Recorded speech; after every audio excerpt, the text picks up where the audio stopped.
இன்னொரு முறை உரசி பார்த்தால் நினைத்து பார்க்க முடியாத அளவுக்கு மறுபடி கொடுக்கப்படும். பாகிஸ்தானுக்கு பிரதமர் நரேந்திர மோடி வெளிப்படை எச்சரிக்கை.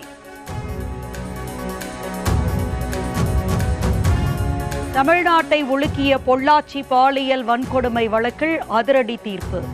காவல்துறையால் சிறைப்பிடிக்கப்பட்ட 9 பேரும் குற்றவாளிகள் என அறிவிப்பு. 9 பேரும் சாகும் வரை சிறையில் அடைக்க நீதிபதி நந்தினி தேவி கட்டளை.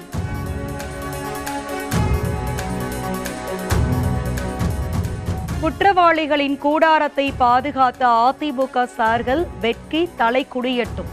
எடப்பாடி பழனிசாமி மீது முதலமைச்சர் மு.க. ஸ்டாலின் தாக்குதல். உங்களுக்கு வெட்கம் மானமே இல்லையா? நீங்கள்தான் வெட்கி தலை குனிய வேண்டும். மு.க. ஸ்டாலின் மீது எடப்பாடி பழனிசாமி மறு தாக்குதல்.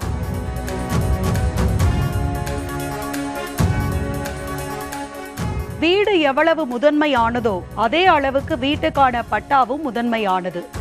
சொந்த வீட்டில் பட்டா இல்லாமல் தவிர்த்தவர்கள் இன்று முதல் மகிழ்ச்சியாக தூங்கலாம்.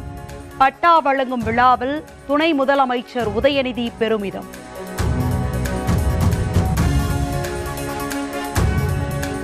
ராமரை புராண கதாபாத்திரம் என கூறுவதா?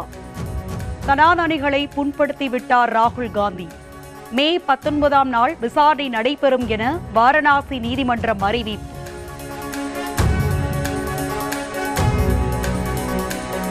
ஆபரேஷன் சிந்தூரை கொண்டாடும் வகையில் சென்னையில் நாளை மாபெரும் தேசிய கொடி பேரணி.